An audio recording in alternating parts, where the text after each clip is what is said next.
యేసుక్రీస్తు నామములో అందరూ కూడా వందనాలు తెలియజేసుకుంటున్నాం. Praise Lord. పరిశుద్ధ గ్రంథం నుంచి ఫిలిప్పీయులకు రాసిన పత్రిక 2వ అధ్యాయం 7వ వచనం చదవండి బిగ్గరగా. ఎవరైనా మనుషుల పోలికగా పుట్టి దాసుని స్వరూపమును ధరించుకొని తన్ను తానే రిక్తునిగా చేసుకొనెను. మనుషుల పోలికగా పుట్టి దాసుని స్వరూపమును ధరించి తన్ను తానే రిక్తునిగా. నిజంగా క్రిస్మస్ అంటే ప్రపంచమంతా జరుపుకునే పండుగ. ఈ లోకంలో ఎన్నో పండుగలు ఉన్నాయి, లేకపోతే ఎన్నో వేడుకలు ఉన్నాయి. అది ఒక కుటుంబానికో, లేకపోతే ప్రాంతానికో, లేకపోతే రాష్ట్రానికో, లేకపోతే దేశానికో, లేకపోతే కొన్ని ప్రాంతాలకు మాత్రమే పరిమితమై ఉంటుంది. కానీ క్రిస్మస్ మాత్రం ప్రపంచమంతా జరుపుకునే పండుగ. చెప్పండి, ఏ పండుగ ప్రపంచమంతా జరుపుకుంటారు? క్రిస్మస్. క్రిస్మస్ యేసుక్రీస్తుని ఆరాధించడం. క్రిస్మస్ అంటే యేసుక్రీస్తుని ఆరాధించడం అని అర్థం. క్రైస్ట్ అంటే క్రీస్తు అని, మాస్ అంటే పూజ చేయడం. యేసుక్రీస్తుని పూజించడం ప్రపంచమంతా. నిజంగా క్రైస్తవులకు వ్యతిరేకమైన దేశాలు కూడా ఉన్నాయి. చైనా అని, రష్యా అని, పాకిస్తాన్ అని కొన్ని దేశాలు ఉన్నాయి. ఆ దేశాల్లో కూడా ఈరోజు క్రిస్మస్ జరుపుకుంటున్నారు. అది యేసుక్రీస్తు యొక్క గొప్పతనం. చూడండి, ఎక్కడో బెత్లెహేములో ఒక బాలుడు పొత్తిగుడ్డలతో జన్మించాడు అంటే చెప్పండి, మన ఇంట్లో ఎవరైనా ఒక పిల్లవాడు కానీ ఒక అమ్మాయి కానీ పుట్టిందనుకోండి, ఇంట్లోనికే పండగ. ఇంటి వరకే బర్త్డే చేసుకుంటారు, లేకపోతే బంధువులు పిలుచుకుంటారు, లేకపోతే బర్త్డే కేక్ కట్ చేసుకుంటారు, లేకపోతే చుట్టుపక్కల వాళ్ళకి పిలుచుకుంటారు, లేకపోతే బంధువుల వరకు, లేకపోతే ఊరు మొత్తం చేసుకుంటారు. కానీ కొన్ని ప్రాంతాల్లో జరుపుకుంటారు ఎవరైనా పుడితే.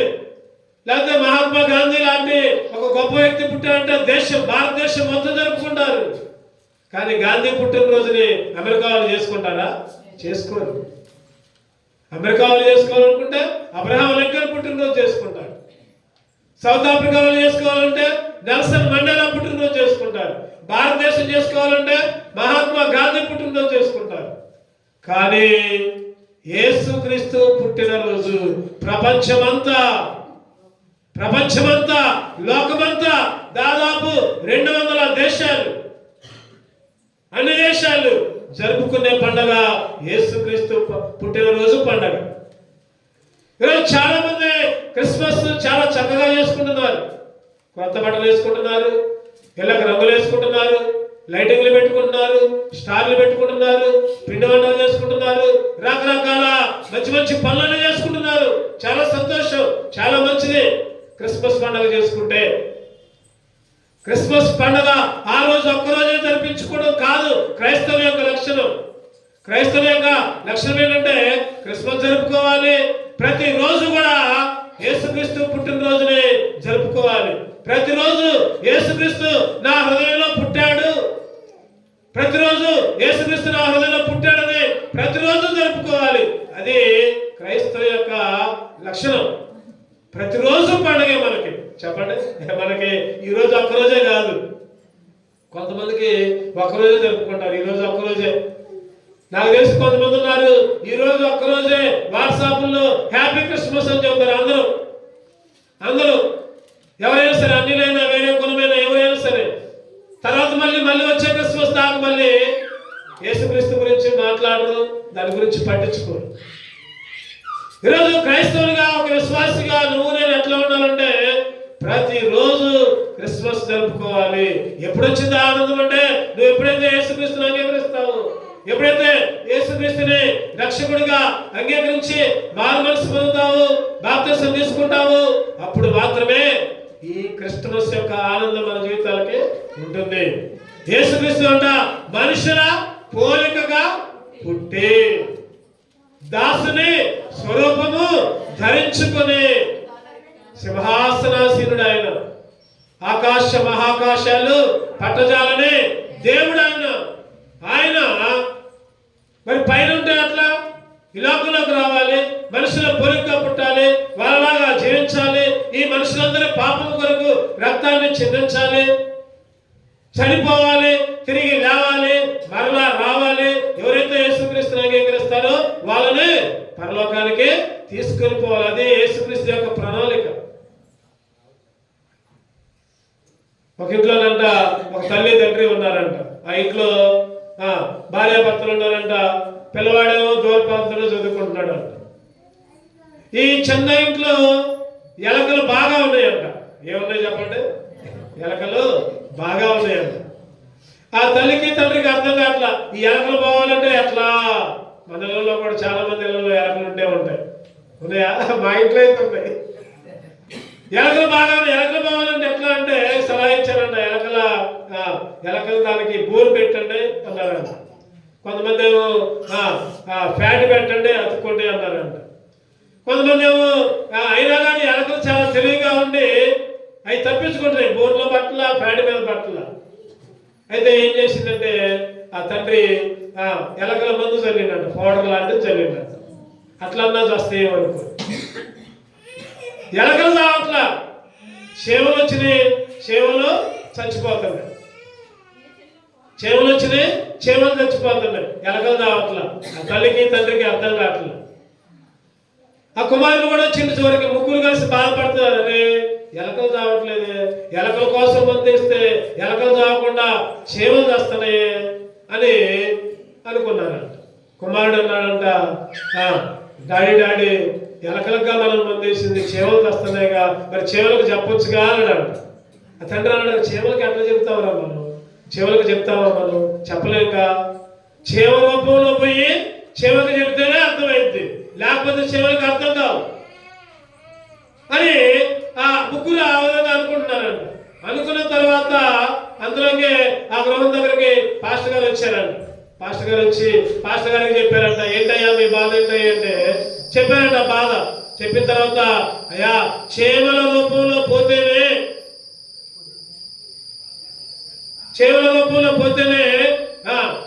పొయ్యి చెవులకు చెప్తేనే తప్పుకుంటా, లేకపోతే తప్పుకోలేవు అని చెప్పారంట.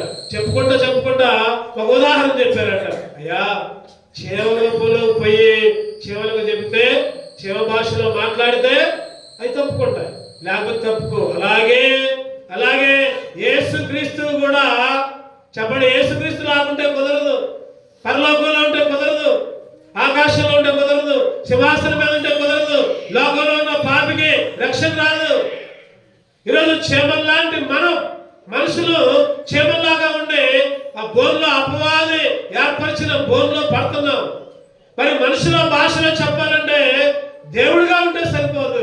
యేసుక్రీస్తు ఎట్లా పుట్టాలి చెప్పండి? మనిషి రూపంలో పుట్టాలి. మనిషి రూపంలో పుట్టి మనుషులుగా అర్థమయ్యే భాషలో మాట్లాడి మనుషులతో సంచారం చేసి ఆ జీవితాన్ని జీవించి అప్పుడు మాత్రమే ఈ మనుషులకి అర్థమవుతుంది. యేసుక్రీస్తు కూడా మనిషి రూపములో, దాసుని రూపములో ఈ లోకంలో జన్మించారు. ఈరోజు యేసుక్రీస్తు పుట్టడానికి కారణం ఏంటంటే మనందరినీ రక్షించడానికి, ప్రపంచ మానవాళిని రక్షించడానికి, ప్రపంచ మానవాళిని కాపాడటానికి.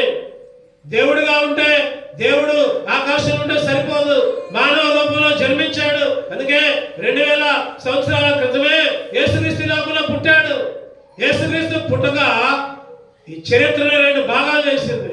ఏంటిదా భాగాలు చెప్పండి? ఒకటోది క్రీస్తు శకం, క్రీస్తు పూర్వం. యేసుక్రీస్తు పుట్టిన తర్వాత, యేసుక్రీస్తు పుట్టక ముందు. చాలా మంది అంటారు కదా, యేసుక్రీస్తు మామూలుగానే వచ్చాడులే, యేసుక్రీస్తు ఒక మామూలు మనిషే, యేసుక్రీస్తు దేవుడు కాదు అని చాలా మంది అంటారు. నేనంటాను, యేసుక్రీస్తు దేవుడు కాబట్టే చరిత్రను 2 భాగాలుగా విభజించబడింది. యేసుక్రీస్తు దేవుడు కాదు అని చాలా మంది అన్నారు. వాళ్ళందరూ కూడా డేట్ వేశారంటే వాళ్ళ పుట్టినరోజు వేశారంటే పలానా డిసెంబర్ లేదా పలానా నవంబర్ 10వ తారీఖు లేదా జనవరి 10వ తారీఖు డేట్ వేశారంటే ఖచ్చితంగా యేసుక్రీస్తు దేవుడని ఒప్పుకున్నట్టే. క్రీస్తు శకం, క్రీస్తు పూర్వం. ఈరోజు ప్రపంచమంతా కూడా ఈ క్యాలెండర్ ని అవలంబిస్తుంది. కారణం యేసుక్రీస్తు మాత్రమే దేవుడని నొక్కి వక్కాలిస్తుంది బైబిల్. ఈరోజు చాలా మంది కూడా అదే మాట చెప్తున్నారు. యేసుక్రీస్తు అంటున్నాడు, నేనైతే మతాన్ని స్థాపించడానికి రాలేదు.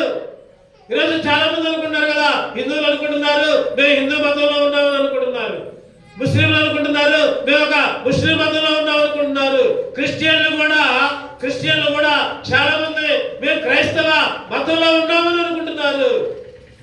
ఈ ముగ్గురిది తప్పే. క్రైస్తవ మతము తప్పే, హిందూ మతము తప్పే, ముస్లిం మతం కూడా తప్పే. బైబిల్ అంటుంది యేసుక్రీస్తు మతాన్ని స్థాపించడానికి రాలేదు.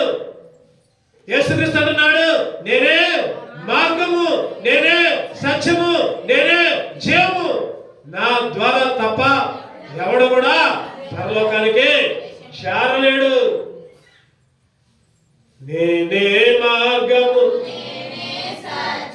నేనే జీవమును, నేనే మార్గము, నేనే సత్యము, నేనే జీవమును, నేనే గాకి కవ్వరు లేరని, నేనే గాకి కవ్వరు లేరని ఎంచి చెప్పిన యేసుని యొద్దకు, ఎంచి చెప్పిన యేసుని యొద్దకు రండి రండి, యేసుని యొద్దకు రమ్మనుచున్నాడు. రండి రండి, యేసుని యొద్దకు రమ్మనుచున్నాడు. ప్రయాసపడి భారము మోయువారు, ప్రయాసపడి భారము మోయువారు, ప్రభుని చెంతకు పరుగిడి వేగమే, ప్రభుని చెంతకు పరుగిడి వేగమే. రండి రండి, యేసుని యొద్దకు రమ్మనుచున్నాడు. దయచేసి ముందు జరగండి, కొద్దిగా కూర్చుంటారు డిస్టర్బెన్స్ లేకుండా. యేసుక్రీస్తు అంటున్నాడు కదా, నేనే మార్గము అని అంటున్నాడు. అసలు యేసుక్రీస్తు ఎందుకు పుట్టాడు ఈ లోకం? ఈరోజు ఒక ఆయన అంటున్నాడు కదా, యేసుక్రీస్తు పుట్టాడు, మనందరం తాగుదాం, తిందాం, ఎగురుదాం, స్టార్లు పెట్టుకుందాం, పండుగ చేసుకుందాం, పిండి వంటలు వండుకుందాం అని ఒక ఆయన ఎంజాయ్ చేసుకుంటూ పాడుతున్నాడు. ఈరోజు యేసుక్రీస్తు పుట్టింది తాగడానికి కాదు, తినడానికి కాదు, విందులు చేసుకోవడానికి కాదు, లేకపోతే డెకరేషన్లు చేసుకోవడానికి కాదు, లేకపోతే స్టార్లు పెట్టుకోవడానికి కాదు, లేకపోతే లైటింగ్ పెట్టుకోవడానికి కాదు. మంచిదే ఇవన్నీ కాదంటలా. అంతకంటే ముఖ్యముగా యేసుక్రీస్తుని ఆరాధించాలి, అంతకంటే ముఖ్యముగా యేసుక్రీస్తుని పూజ చేయాలి, అంతకంటే ముఖ్యముగా యేసుక్రీస్తుని హృదయంలో చేర్చుకోవాలి. నువ్వు యేసుక్రీస్తు లేకుండా యేసుక్రీస్తు పుట్టినరోజు జరుపుకునే వాళ్ళు చాలా మంది ఉంటున్నారు. క్రిస్టమస్ అంటే ఒక ఆయన ఉన్నాడు కదా, అన్నీ ఉన్నాయి కానీ క్రీస్తు అంట మిస్ అంట. చెప్పండి, క్రీస్తు అంట మిస్. క్రిస్టమస్ రోజు అన్నీ ఉంటున్నాయి కానీ యేసుక్రీస్తు మాత్రం మిస్ చేస్తున్నారు చాలా. అసలు యేసుక్రీస్తు ఈ లోకంలో ఎందుకు పుట్టాడు? క్లుప్తంగా ఒక 5 విషయాలు ధ్యానం చేద్దాం, సమయానుకూలంగా ముగించుకోవడానికి ప్రయత్నం చేద్దాం. యేసుక్రీస్తు ఎందుకు పుట్టాడు ఈ లోకంలో? ఒకటోది, యేసుక్రీస్తు ఎందుకు పుట్టాడంటే పాపులను రక్షించడానికి. చెప్పండి, అందరూ చెప్పండి, చెప్పాలి, నోరు తెరవాలి, అందరూ కూడా నోరు తెరిచి చెప్పాలి. పాపులను రక్షించడానికి. లోకస్వార్త 19:10 చూస్తే, నశించిన దానిని వెదకి రక్షించడానికి యేసుక్రీస్తు ఈ లోకంలో పుట్టాడు. యేసుక్రీస్తు ఈ లోకంలో ఎందుకు పుట్టాడంటే పాపులుగా ఉన్న మనల్ని రక్షించడానికి. ఈరోజు చాలా మంది ఒప్పుకోరు, నేను పాపినా, నేను మంచోడిని, నా పుట్టుక, నేను చిన్నప్పటి నుంచి ఏ పాపం చేయలా. బైబిల్ అంటుంది కదా, ఏ భేదము లేదు, అందరిని కూడా పాపము చేసి దేవుడు అనుగ్రహించి మహిమను పొందడానికి ఏ భేదం లేదు.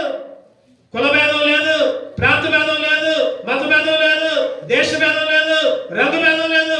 ఏ దేశమైనా, ఏ ప్రాంతమైనా, ఏ ఊరైనా, ఏ కులమైనా, ఏ మతమైనా అందరూ పాపులే.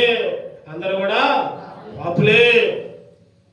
పాపులను రక్షించడానికే యేసుక్రీస్తు లోకంలో పుట్టాడు. మత్తయి సువార్త 1:21 చదవండి. మత్తయి సువార్త 1:21. ఆమె ఒక కుమారుని కనులు తన ప్రజలను వారి పాపముల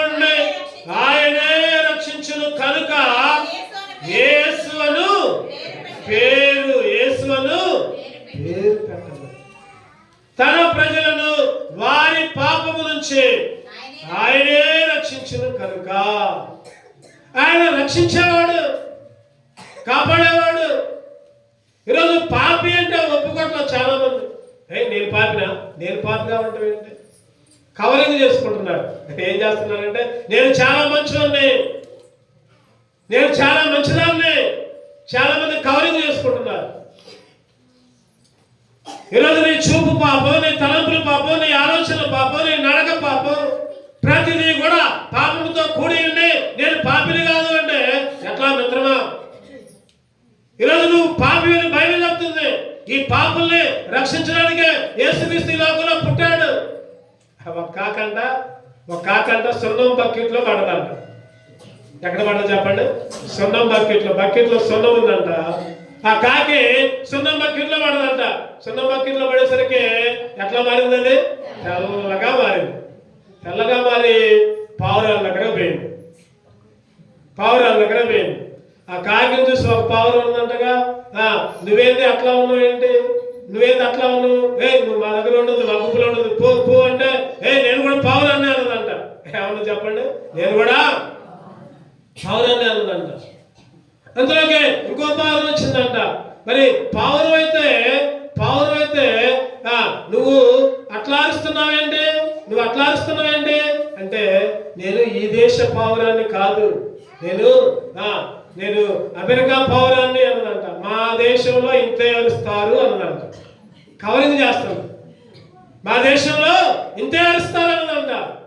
సరే పాప ఆ పావురాలు పిచ్చిపోరాలు నమ్మిని అరిస్తే అన్నదంట మరి పైపెచ్చు మా దేశంలో ఎక్కువ యుద్ధాలు ఉంటాయి, ఆ యుద్ధాల్లో అరవాల్సి వచ్చింది, అందుకని నా గొంతు ఎట్లా ఉంది అన్నదంట. కవరింగ్ చేసుకుని అందులోకి ఇంకో పావురం వచ్చి మరి నీ ముఖ్యం అంత బాగుంది, మా ముఖ్యం పొట్టుకుందిగా, నీ ముఖ్యం అంత బాగుందంటే ఈ కాకిందంట మళ్ళీ కవరింగ్ చేస్తుందంట. మా దేశంలో అరటమే కాదు పోరాటాలు కూడా ఉంటాయి. పోరాడి ముక్కు నాకు ఎట్లా అయింది అని అన్నదంట. అరే పోరాడితే ముక్కు కరిగిపోవాలి కానీ ముక్కు బారుకుంటుందని అనుకోవాలి. ఆ పిచ్చిపోవాలి. సర్లే అనుకున్నాయంట. సర్లే తిరుగుతా ఉన్నాయి, రోజులు గడుస్తూ ఉన్నాయి. ఇంకో రోజు ఇంకో పాలు పడిగిందంట. ఏంటి నువ్వు ఏది పడితే తింటున్నావు? పక్షి జాతుల్లో చండాల పక్షి ఏంటంటే కాకి. ఏది పడితే తింటున్నావంటే మేమైతే కొన్నింటిని మాత్రం తింటాం, నువ్వేంటి ఏది పడితే తింటున్నావంటే మళ్ళీ కవరింగ్ చేస్తుంది. మా దేశంలో ఆహారం సరిగా దొరకదు, అందుకనే ఏది పడితే తింటున్నావు. ఇక్కడికి వచ్చాక మీతో పాటు ఉంటున్నాక నేను కూడా మీలాగానే తింటానే అన్నదాన్ని. పిచ్చిపోరాలు నమ్మిని కలుపుకున్నాయి. ఇంకా కొన్ని రోజులు అడిగితే చూస్తే నీ నడకేంది వంకర నడక అని అడిగిందంట ఒక పావు. నేను మార్చుకుంటా, ఇక్కడ అలవాట్లన్నీ మార్చుకుంటాను, మళ్ళీ గుంపులో చేస్తుందంట. రోజులు గడిచాయి, వర్షాకాలం వచ్చింది. చెప్పండి, వర్షాలు కురిశాయి, రంగు మొత్తం పోయింది, నలుపు రంగు అయింది. అన్ని పావురాలు పొడిసి తప్పినాయి వర్షాకాలంలో. చెప్పండి, ఈరోజు చాలా మంది పాపాలు కప్పుకుంటున్నారు, కవరింగ్ చేసుకుంటున్నారు, పుచ్చుకుంటున్నారు. పాపాలు ఒప్పుకోవాలి, కప్పుకోవద్దు. ఆ కాకి జీవితం ఏమైందంటే కాలం గడిచిన కొద్దిగా దాని నిజ స్వరూపం బయటపడింది. ఈరోజు చాలా మంది క్రైస్తవులుగా కవరింగ్ చేసుకుంటున్నారు. కడవరి వర్షపు కాలం రానయ్యింది. ఏ కాలం అది? కడవరి వర్షపు కాలం రానయ్యింది. ఆ కడవరి దినాల్లో ఎవరి రంగు ఏంటో బయటపడుద్ది. ఎవరెంత భక్తి చేశారు, ఎవరెంత ఇచ్చేశారు, ఆ రోజు బయటపడుద్ది. ఆ రోజు దాగమన్నా కూడా దాగదు. అందుకే ప్రతి వ్యక్తి కూడా పాపి అని ఒప్పుకోవాలి, పాపిని అని ఒప్పుకోవాలి. యేసుక్రీస్తు పుట్టింది దేనికంటే పాపులని రక్షించడానికి. ఆయన రక్షకుడుగా ఈ లోకంలో జన్మించాడు.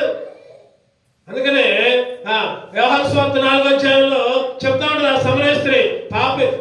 చూద్దాం రండి అన్నమాట.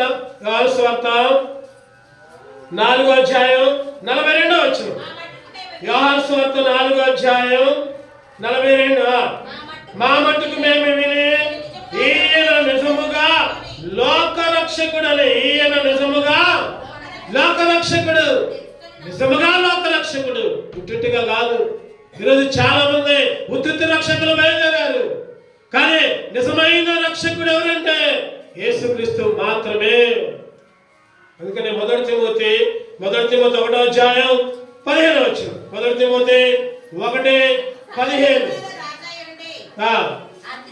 మొదటి తిమోతి 1:15. పాపులను రక్షించుటకు క్రీస్తు యేసు లోకమునకు వచ్చిన వాక్యము. దేనికోసం వచ్చిందంట? యేసుక్రీస్తు పాపులను రక్షించడానికి. పాపులను రక్షించడానికి. చాలా మంది అంటారు కదా, పాపులను శిక్షిస్తా ఉంటారు, కానీ యేసుక్రీస్తు అయితే పాపుల్ని రక్షించడానికి వచ్చాడు. శిక్ష లేదు, ఒప్పుకుంటే శిక్ష లేదు, కప్పుకుంటే శిక్ష. యేసుక్రీస్తు లోకంలో పుట్టింది ఎందుకంటే పాపుల్ని రక్షించడానికి, నరకం నుంచి రక్షించడానికి, అగ్నిగుండం నుంచి రక్షించడానికి, నశించిపోయిన నిన్ను రక్షించడానికి యేసుక్రీస్తు లోకంలో పుట్టాడు. రెండవది ఏంటంటే చూద్దారండి. రెండో లక్షణం. ఒకటో లక్షణమేమో చెప్పండి. ఒకటో లక్షణం యేసుక్రీస్తు పుట్టింది ఎందుకంటే పాపుల్ని రక్షించడానికి. రెండోది పాతాళమును తప్పించడానికి. చెప్పండి అందరూ. రెండోది యేసుక్రీస్తు ఎందుకు పుట్టాడు అంటే పాతాళమును తప్పించడానికి. పాతాళం అంటే ఏంటి చెప్పండి? పాతాళానికి ఇంకో పేరు చెప్పండి. నరకం. ఇంకా ఇటు నుంచి పట్ల సౌండ్. అగ్నిగుండం, నరకం, పాతాళం ఇవన్నీ ఒకటే. ఎక్కడుంది పాతాళం? పాతాళం ఎక్కడుంది? భూమి క్రింద. పాతాళం ఎక్కడుందంటే భూమి కింద. సామెతల్లో ఒక మాట చూద్దామండి. 15వ అధ్యాయం 24వ వచనం. సామెతలు 15:24. క్రిందనున్న పాతాళము. ప్రసంగి పరమ జ్ఞాని చెప్తున్నాడు. పాతాళం ఎక్కడుందంటే క్రింద ఉంది. పాతాళం ఎక్కడుందంటే క్రింద. ఆ కింద ఉన్న పాతాళం, ఈ పాతాళం ఏం చేసిందంటే నోరు తెలుసుకొని ఎదురు చూసింది. ఎవరు నాలో పడతారా, ఎవరు నా దగ్గరకు వస్తారా. పాతాళము నోరు తెలుసుకొని ఎదురు చూసింది. సమయలు ఒక మాట ఉంటుంది. 2 సమయలు 24:19. 2 సమయలు 24:19 చదవండి. దావీదు మొదటి సమయలు అనుకుంటూ చూద్దారండి. మొదటి సమయలు 24.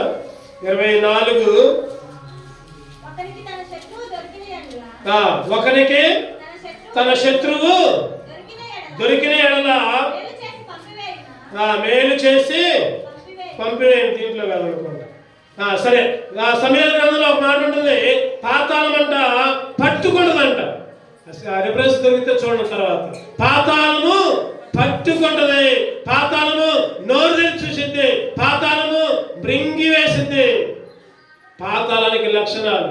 ఎవరు నా నోట్లో పడతారా, ఎవరు నా నోట్లో పడతారా.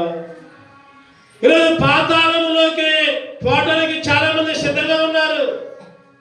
ఈ పాతాళాల నుంచి తప్పించడానికి, నరకా నుంచి తప్పించడానికి, అగ్నిగుండం నుంచి తప్పించడానికి ప్రతి ఒక్క మనిషి, ప్రపంచ మానవాళి పాతాళము కొరకు. అసలు పాతాళం ఎవరి కోసం చెప్పండి? మన కోసమా? ఎవరి కోసం పాతాళం? అపవాదికిని దాని దోతలకిని. అపవాదికిని దాని దోతలకిని. ఈ పాతాళం ఎవరికంటే అపవాదికి, దాని దోతలకి బైబిల్ చెప్తుంది. అందుకనే ఆ రోజు దెయ్యాలు కూడా పాతాళాన్ని నమ్మినాయి. అందుకనే దెయ్యాలు కూడా అడుగుతున్నాయి. ఆ వ్యక్తిలో పడిన దెయ్యాలన్నీ పారిపోతా అయ్యా మమ్మల్ని పాతాళానికి పడే మాకయ్యా, మమ్మల్ని తప్పించయ్యా అని అడుగుతా ఉంటాయి దెయ్యాలు. లోకసు వార్త 8:31 కావండి. లోకసు వార్త 8:31. యేసు నీ పేరేమని వారిని అడుగ్గా చాలా దయ్యములు వారిలో చొచ్చి ఉండెను కనుక వాడు తన పేరు సేన అని చెప్పి పాతాళంలోనికి పోవుటకు తమకు ఆజ్ఞాపింపవద్దని ఆయనను వేడుకలను పాతాళంలోకి పంపివద్దయా. దెయ్యాలకు కూడా తెలిసింది పాతాళం ఉందని. దెయ్యాలు కూడా దేవుని అడుగుతున్నాయి, మమ్మల్ని పాతాళంలోకి పంపి మాకయ్యా అని. ఈరోజు ఈ పాతాళం నుంచి తప్పించడానికి నిన్ను నన్ను మనందరినీ కూడా ప్రపంచ మానవాన్ని పాతాళం నుంచి తప్పించడానికి యేసుక్రీస్తు ఈ లోకంలో పుట్టాడు. యేసుక్రీస్తు ఈ లోకంలో పుట్టడానికి కారణం ఏంటంటే, ఒకటోదేమో పాపులని రక్షించడానికి, రెండోదేమో పాతాళముని తప్పించడానికి. అందుకని ఒక పాట ఉంది, పాతాళం అగ్నిగుండము ఉన్నది ఘోర పాపుల కోసం, పాతాళం ఉన్నది ఘోర పాపుల కోసం, అగ్ని ఆరదు పొరుగు చావదు, గప్పు గప్పున రగులు చెందును, అగ్ని ఆరదు పొరుగు చావదు, గప్పు గప్పున రగులు చెందును. ధనవంతుడు అగ్నిలో బాధపడుచున్నాడు, ధనవంతుడు అగ్నిలో బాధపడుచున్నాడు. అబ్రహాము రొమ్మున లాజరును చూచాడు, అబ్రహాము రొమ్మున లాజరును చూచాడు. ధనవంతుడు చూచి దాహమని అడిగాడు, ధనవంతుడు చూచి దాహమని అడిగాడు. రెండే రెండు దారులు, ఏ దారి కావాలో మానవ, ఒకటి పరలోకం మరి ఒకటి పాతాళం, ఒకటి పరలోకం మరి ఒకటి పాతాళం. పరలోకం కావాలో పాతాళం కావాలో, పరలోకం కావాలో పాతాళం కావాలో తెలుసుకో మానవా, నీవు తెలుసుకో. పరలోకం కావాలా పాతాళం కావాలా? యేసుక్రీస్తు ఈ లోకంలో పుట్టిన ఎందుకంటే పాతాళం నుంచి తప్పించడానికి, అగ్నిగుండం నుంచి తప్పించడానికి, నరకం నుంచి తప్పించడానికి. చాలా మంది అంటారు కదా, చాలా మంది అంటారు కదా, స్వర్గం నరకం అంటారు. పుణ్య కార్యాలు చేస్తే స్వర్గం అని, పాప కార్యాలు చేస్తే నరకం అని అంటారు చాలా మంది. కానీ బైబిల్ అంటుంది కదా, పుణ్య కార్యాలు చేసినా నువ్వు పరలోకానికి పోవు అని బైబిల్ చెప్తుంది. ఎన్ని పెద్ద పుణ్యకార్యాలు చేసినా, ఎక్కడ మునిగినా, ఏమి సమర్పించినా, ఏ కొండకి ఏ పుట్టకి ఏ చెట్టుకి మొక్కినా నువ్వు పరలోకం పోవు. యేసుక్రీస్తు దగ్గర మాత్రమే నీకు పరలోక రాజ్యం. యేసుక్రీస్తుని నమ్ముకుంటే మాత్రమే నీకు పరలోకం. పాతాళం నుంచి తప్పించబడతావు, అగ్నిగుండం నుంచి తప్పించబడతావు, నరకం నుంచి తప్పించబడతావు. అందుకే ఆయన ఈ లోకంలో పుట్టాడు, పాతాళం నుంచి తప్పించడానికి యేసుక్రీస్తు పుట్టాడు. మూడో చూద్దానండి, మూడో కారణం ఏంటంటే, యేసుక్రీస్తు ఈ లోకంలో ఎందుకు పుట్టాడంటే అపవాదిని గెలవటానికి, సైతాన్ని గెలవటానికి. చెప్పండి అందరూ చెప్పండి, ఎందుకు పుట్టాడు యేసుక్రీస్తు? చెప్పాలి, అందరూ చెప్పాలి. సైతాన్ని గెలవటానికి, అపవాది మీద జయం పొందడానికి. యేసుక్రీస్తు ఈ లోకంలో పుట్టకపోతే ఇక సైతాన్ గాడిదే రాజ్యం. వాడేం చెబితే అదే. వాడే చిన్నపిల్లలు ఇటు కూర్చోడు, చిన్నపిల్లల ముందు ఇటు కూర్చోడు, వెళ్ళండి, కూర్చోండి, బయటకు పోతే కూడా మధ్యలో లేవద్దు అసలు. కేవలం యేసుక్రీస్తు లోకంలో పుట్టింది ఎందుకంటే అపవాదిని గెలవటానికి, సైతాన్ని గెలవటానికి. ఆ రోజు ఆది కాండంలోనే దేవుడు ఒక మాట చెప్తా ఉంటాడు. ఆ ఇద్దరిని బయటికి పంపించి వాళ్ళు ఎంతో కష్టపడుతున్నారంట. చదవండి, ఆది కాండం 3వ అధ్యాయం 15వ వచనం. ఆది కాండం 3వ అధ్యాయం 15వ వచనం. మరియు నీకును నీ స్త్రీకిని నీ సంతానమునకును ఆమె సంతానమునకును వైరము కలగజేసేదను, అది నిన్ను తల మీద కొట్టును, నీవు దాన్ని మడమ మీద కొట్టుదు అని చెప్పి. మరియు నీకును స్త్రీ సంతానం, స్త్రీకిని, నీ సంతానానికి ఆమె సంతానానికి. ఈ లోకంలో స్త్రీ సంతానం ఎంతమంది ఉన్నారు చెప్పండి? చెప్తాను కదా, మేమందరం స్త్రీ సంతానమేగా అని అంటారా?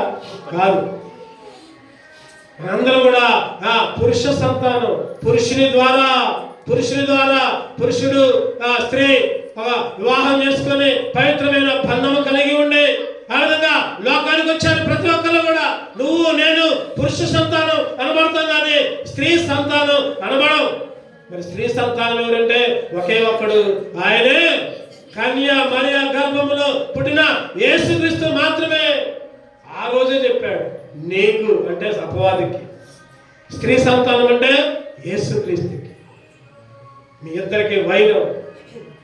యేసుక్రీస్తు లోపల పుట్టడం ద్వారా అపవాదికి అపజయం, అపవాదికి ఓటమే.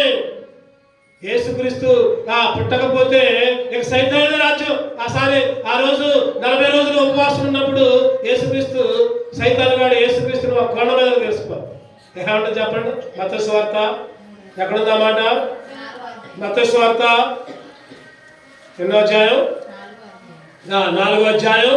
సైతాను గాడు అడుగుతున్నాడు అన్నమాట యేసుక్రీస్తు. ఎన్నో వచనంలో ఉంది చూడండి, 9వ వచనం. మత్తయి సువార్త 4:9. నీవు సాగిలపడి నమస్కారము చేసిన వీడు నన్నుడిని నీకు ఇచ్చేదనని. ఎవరు చెప్పింది మాటలు? అపవాది. ఎవరిని అడుగుతుంది? యేసుక్రీస్తుని. నువ్వు సాగిలపడి నాకు మొక్కు అంటే యేసుక్రీస్తు ఈ లోకంలో పుట్టేదాకా సైతాన్నే లోకం. సైతాన్ ఎట్లా చెబితాడు చేశారు. కానీ యేసుక్రీస్తు ఆ రోజే ఆ మాటతోనే సాతానా పొమ్ము అన్నాడు. యేసుక్రీస్తు లోకంలో పుట్టింది ఎందుకంటే చెప్పండి, ఎందుకంటే సైతాన్ని జయించాడు. ఆయన మరణించాడు, తిరిగి లేచాడు. ఓ మరణమా నీ మూల ఎక్కడ, ఓ మరణమా నీ విజయం ఎక్కడ అని సైతాను తలని చెత్తగా దొరికాడు, అపవాది తలని చెత్తగా తొక్కాడు. అందుకే యేసుక్రీస్తు లోకంలో పుట్టాడు. సైతాను మీద గెలుపొందడానికి నీకు నాకు కూడా, మనందరూ కూడా సైతాను మీద విజయం ఇవ్వడానికి ఆయన ఒక్కడే కాదు గెలిచింది. ఈరోజు మనం కూడా సైతాను మీద గెలిచాము. మేమెక్కడ గెలిచామని అనుకుంటున్నారా? చెప్పండి. ఇంకా పాపంలో ఉంటే, మందిరానికి వచ్చి కూడా లోక కార్యక్రమాల్లో ఉంటే మీరు కూడా ఓడిపోయినట్టే, నేను కూడా ఓడిపోయినట్టే. పవిత్రంగా ఎవరైతే జీవిస్తున్నారు, యేసు కొరకు ఎవరైతే జీవిస్తున్నారు, యేసు ఆజ్ఞలను పాటిస్తున్నారు, దేవుని మందిరంలో గడుపుతున్నారు, విరిగి నలిగిన మనసు హృదయం ఎవరికైతే ఉందో వారు సైతాను మీద గెలిచినట్టే. ఈరోజు యేసుక్రీస్తు పుట్టింది ఎందుకంటే అపవాది మీద గెలవటానికి, నీకు నాకు కూడా అపవాది మీద విజయం ఇవ్వటానికి. 4వ చూద్దారండి, యేసుక్రీస్తు ఎందుకు పుట్టాడు? ముగించుకుందాం, క్లుప్తంగా ముగించుకుందాం. 4వది, యేసుక్రీస్తు ఎందుకు పుట్టాడంటే చనిపోవటానికి పుట్టాడు. చెప్పండి, ఎందుకు పుట్టాడు యేసుక్రీస్తు? చనిపోవటానికి. చనిపోవడానికి. చాలా మంది ఎందుకు పుడతారు చెప్పండి? బ్రతకటానికి పుడతారు. ఇలాగ ఎవరైనా సరే బ్రతకటానికి పుడతారు. ఆ మధ్య ఒక మామ దగ్గర పోయా, 100 సంవత్సరాలు మా అమ్మ. ఆ మామకి మన ఊర్లోనే 100 సంవత్సరాలు, పేరు చెప్పలే కానీ ఒక మామ దగ్గర పోయి ప్రార్థన చేయడానికి రా అంటే పోతే అయ్యగారు నేను చత్తనా అంటుంది. ఏమంటుందంటే చెప్పండి, అయ్యగారు నేను చత్తనా అంటే ఆమె కూడా బ్రతకాలని కోరుకుంది. 100 సంవత్సరాలు ఆమె కూడా బ్రతకాలని. అయ్యగారు నేను చచ్చిపోతున్నా. నేనన్నా నువ్వు సావాలమ్మా, నువ్వు హాయిగా ఉంటావు, దేవుడు నిన్ను దీవిస్తాడు అని చెప్పాను. ఈరోజు 100 సంవత్సరాల వ్యక్తి కూడా చచ్చిపోవడానికి భయపడుతున్నారు, చావడానికి భయపడిపోతున్నారు. కానీ యేసుక్రీస్తు ఈ లోకంలో పుట్టింది ఎందుకంటే చెప్పండి, ఎందుకు? చనిపోవటానికి, ప్రాణం పెట్టడానికి, తన రక్తాన్ని కాల్చడానికి. శిలువలో ఆ కలువరి గిరిలో ఆ శిలువ రక్తము చేత, ఆ పవిత్రమైన అమూల్యమైన గొర్రెపిల్ల నిష్కలంకమైన రక్తము చేత నీ పాపాన్ని నా పాపాన్ని ఆయన చనిపోయి ఆయన రక్తం ద్వారా కడగటానికే యేసుక్రీస్తు లోకానికి పుట్టాడు. ఆయన చనిపోవడం ద్వారా, ఆయన రక్తం ద్వారా నిన్ను కొనుక్కున్నాడు. ఆయన చెప్పండి, యేసుక్రీస్తు ఎట్లా కొనుక్కున్నాడు? దేశాన్ని, లోకాన్ని, ప్రపంచాన్ని, ప్రతి మనిషిని, ప్రతి జాతిని, ఏ భేదం లేకుండా అందరినీ తన రక్తము చేత కొనుక్కున్నాడు. మీరు విలువ పెట్టి కొనబడిన వారు కాదు, మీరు మీ సొత్తు కాదు, మీరు విలువ పెట్టి కొనబడిన వారు. ఈరోజు నేను ఒక ఫోన్ కొనుక్కున్నాను అనుకోండి, ఆ ఫోన్ మీద నాకే అధికారం. నేనేం చేస్తాను, దాన్ని ఎవరు తీయకుండా దానికి ఒక లాక్ పెడతాను. ఎందుకంటే ఎవరు ముట్టుకోకూడదు. ఈరోజు మనందరం కూడా చేసే పని అదే, ఒకలాగా పెట్టుకుంటాం. ఎందుకంటే నేను కొనుక్కున్నా కాబట్టి నాకు అధికారం ఉంది. ఈరోజు యేసుక్రీస్తు కూడా నేను నన్ను కొనుక్కున్నాడు. యేసుక్రీస్తుకి నీ మీద నా మీద అధికారం ఉంది. ఆయన రక్తము చేయ కొనుక్కున్నాడు. ఆయన చనిపోయాడు, చనిపోవటానికే పుట్టాడు. ఈరోజు ఈ లోకంలో ఎవరి కోసం చనిపోరు. క్షయమైన వస్తువులతో కొనుక్కోను ఆయన. 1 పేతురులో ఒక మాట ఉంటుంది, చదవనమాట. 1 పేతురు ఎన్నో అధ్యాయం, 1 పేతురు 1:18 చదవండి. 1:18 పితృపారంపర్యమైన మీ వ్యర్థ ప్రవర్తనను విడిచిపెట్టినట్లుగా వెండి బంగారములతో క్షయ వస్తువుల చేత మీరు విమోచింపబడవా, అమూల్యమైన రక్తము చేత అనగా నిర్దోషమును నిష్కలంకమును గొర్రె పిల్ల వంటి క్రీస్తు రక్తము చేత. ఈరోజు కోడిని బలి అక్కర్లా, మేకను బలి అక్కర్లా, ఎడ్లను బలి అక్కర్లా, దేన్ని బలి అక్కర్లా. అది వరకంటే బలిచ్చారు పాపం పోవాలని. ఇప్పుడు ఎన్ని బలి అక్కర్లా. వాటన్నిటి బదులు ఒకే ఒక్క వ్యక్తి ప్రపంచ మానవాళి కొరకు తన పవిత్రమైన రక్తాన్ని కార్చాడు. యేసు రక్తము చే. 1 యోహాను 1:7 చక్కటి మాట ఉంది, చదవండి. 1 యోహాను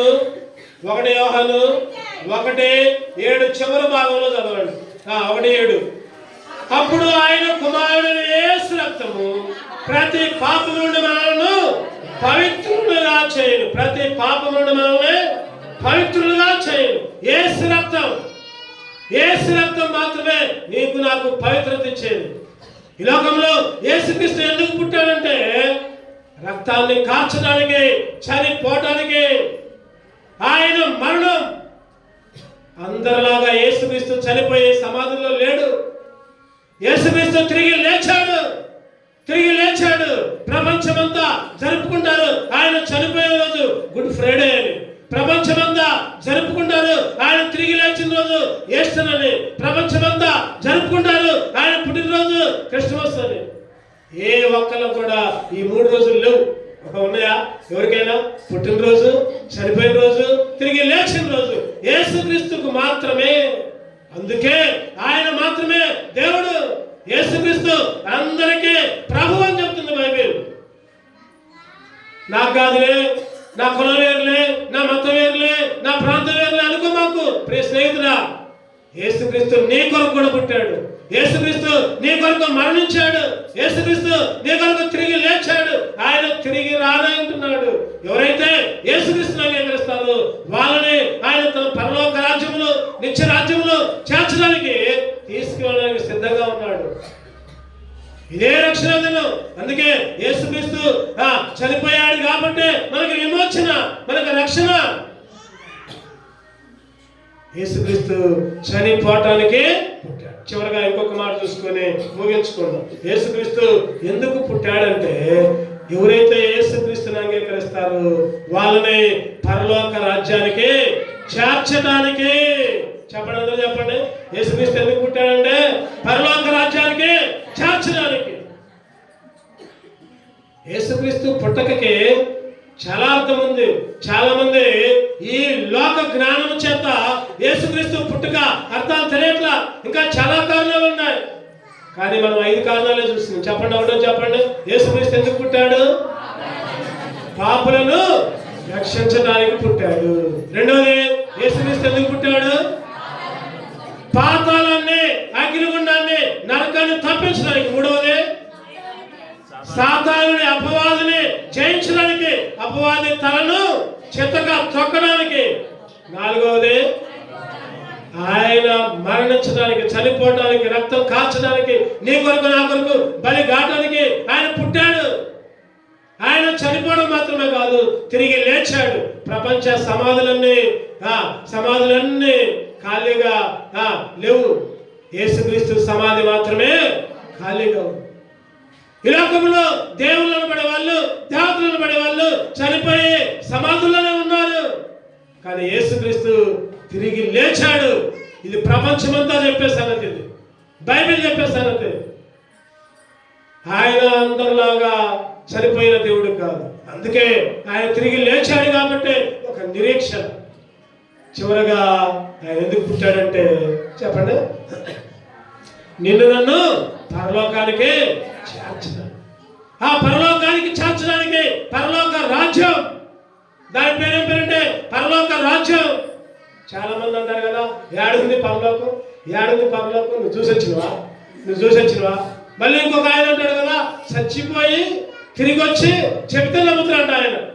ఎప్పుడు చెబుతాడు? చచ్చిపోయి చూసి పరలోకం ఉంది, అగ్నిగుండం ఉంది అని చెబితే నేను నమ్ముతా అంటున్నాడు. అరే సచ్చినోడు తిరిగి వస్తే ఉంటావా నువ్వు అసలుకే? చెప్పండి. సచ్చినోడు తిరిగి వచ్చి అక్కడ నిలబడితే ఉంటావా మనం? పారిపోతాం. సచ్చినోడు తిరిగి వచ్చి చెబితే, నేనన్నా సచ్చినోడు తిరిగి వచ్చి చెబితే నువ్వు కూడా మట్టిలోకి పోతారా బాబు అన్న. సచ్చినోడు తిరిగి వచ్చి చెప్తే అదిరిపోయి చేస్తాం మనం. బైబిల్ చెప్తుంది పరలోక రాజ్యం ఉంది, భూమండలం ఉంది, ఆకాశ మండలం ఉంది, సూర్యమండలం ఉంది, చంద్రమండలం ఉంది, నక్షత్ర మండలం ఉంది, గెలాక్సీ మండలం ఉంది. వీటన్నిటికీ పైన 7వ మండలముగా పరలోక రాజ్యం ఉందని బైబిల్ చెప్తుంది.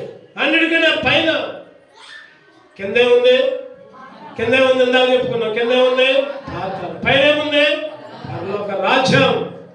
యుగ యుగాలు చాలా మంది అనుకుంటున్నారు కదా, ఈ లోకంలో బతికితే 70, 80 తర్వాత తగ్గుడో బుగ్గుడో అనుకుంటున్నారు చాలా మంది. చనిపోయిన తర్వాతే అసలు జీవితం ప్రారంభమవుతుందని బైబిల్ చెప్తుంది. చనిపోయిన తర్వాతే నీ అసలు జీవితం ప్రారంభమవుతుంది. యేసుక్రీస్తు నమ్ముకుంటే పరలోకం, లేకపోతే పాతాళం. అగ్ని ఆరదు, పురుగు చావదు. యుగాలు, 1 సంవత్సరం కాదు, 10 సంవత్సరాలు కాదు, లేకపోతే 100 కాదు, యుగాలు నువ్వు కాలిపోవడమే. ఇందాక పాట పాడుకున్నాం, ధనవంతుడు అగ్నిలో ఏం చేస్తున్నావు? మాడిపోతుంది. ఒక్క సుక్క నీటి సుక్క కావాలని అడుగుతున్నాడు.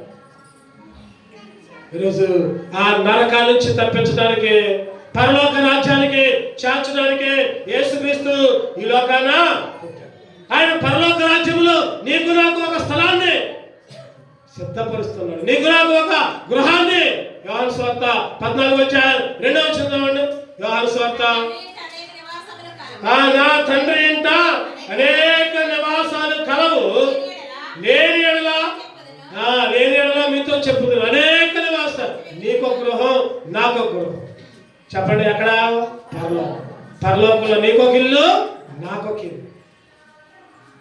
ఈరోజు పరలోకం నుండి దిగొచ్చాడు ఆయన, ఈ లోకంలో పుట్టాడు.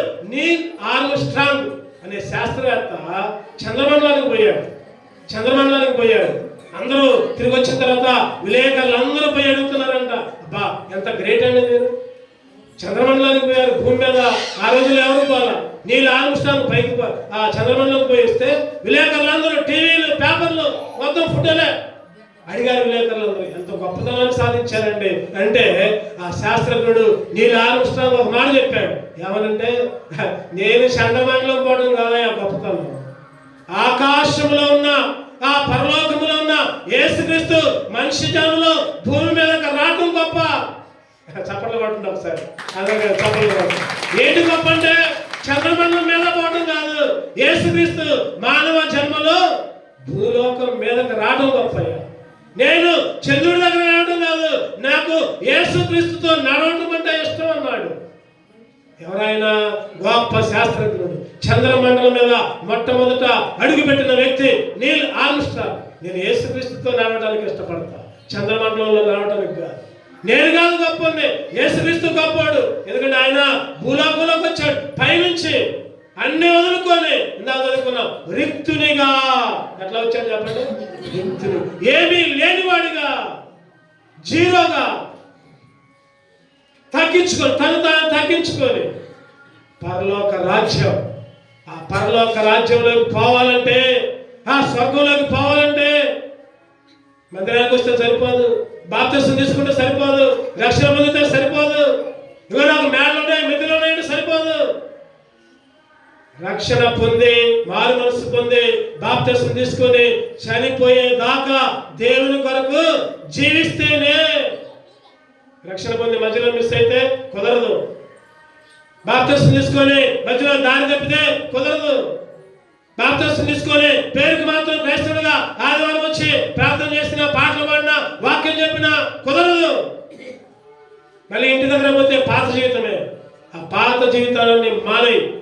రక్షణ పొందడం సరిపోదు, మందిరానికి వస్తే సరిపోదు, లేకపోతే డబ్బులు ఇస్తే సరిపోదు, పుణ్యకార్యాలు ఇస్తే సరిపోదు. యేసుక్రీస్తుని నీ హృదయంలో అంగీకరించు. నీ హృదయాల్లో యేసుక్రీస్తుని అంగీకరించు, చేర్చుకో. ఈరోజు క్రిస్మస్ ఎట్లా ఉందంటే క్రీస్తు మిస్ హృదయంలోకి రాకలా. యేసుక్రీస్తు ఈ లోకంలో జన్మించాడు కానీ, అందుకని ఒక పాట ఉంది. ఏం పాట అది? ఎప్పుడు పాడుకుంటా. క్రీస్తు జన్మించే లోకాన అందరికీ, క్రీస్తు ఉదయించే హృదయాన అందరికీ. క్రీస్తు జన్మించే లోకాన అందరికీ, క్రీస్తు ఉదయించే హృదయాన అందరికీ.